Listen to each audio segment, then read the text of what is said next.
Alhamdulillahi Rabbil Alamin.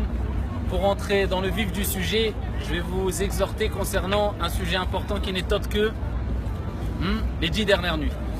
Donc le conseil que j'ai à vous donner, c'est ne te fais pas avoir. Vous savez très bien que le prophète alayhi salatu wassalam a dit dans un récit prophétique authentique une expression qui veut dire honte à lui. Il parle de qui? Celui qui a passé le mois du Ramadan. Et le mois du Ramadan est parti ou est sorti alors qu'il ne lui a pas été pardonné. Pourquoi honte à lui? Parce qu'Allah Azza wa Jalla nous donne d'énormes cadeaux pendant le mois du Ramadan. Et certes, le plus gros des cadeaux pendant le mois du Ramadan, ce n'est autre que Al-Ashr al-Awakhir, les 10 dernières nuits du Ramadan.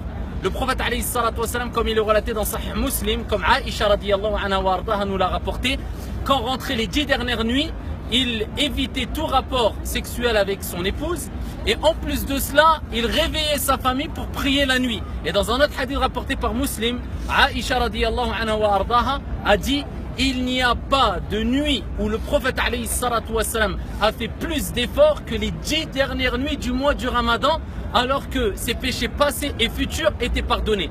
Et pourquoi pas, alors que pendant ces 10 dernières nuits, il y aura sûrement, bien sûr, Laylatul Qadr, la nuit du destin, où Allah Azza wa Jalla dit Khayrum min alfi shahr. Il n'a pas dit elle équivaut, mais il a dit elle est meilleure que 1000 mois. C'est pour cela que pendant ces 10 dernières nuits, chaque soirée, il faut que tu fasses une chose qui sort de tes habitudes.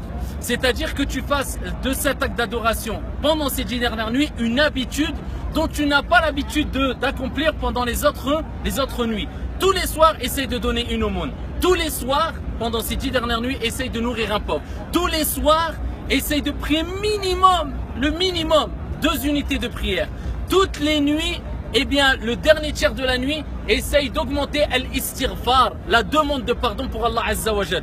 Toutes les nuits, invoque ton Seigneur Tabaraka wa Ta'ala. Toutes les nuits, essaye de faire quelque chose de spécifique et que tu vas garder de façon constante pendant les 10 dernières nuits pour être sûr à 100% bi'idnillahi Azza wa Jal que tu vas tomber dans la nuit du destin alors que tu auras été dans un acte d'adoration comme le fait de donner une aumône, nourrir un pauvre, ou alors prier la nuit, ou alors invoquer son Seigneur Tabaraka wa Ta'ala. Donc ne te fais pas avoir, accélère dans les actes d'adoration. Ces 10 nuits concernant, ou alors par rapport au reste des nuits de l'année, c'est rien du tout, mais ça rapporte énorme auprès d'Allah Azza wa Jalla.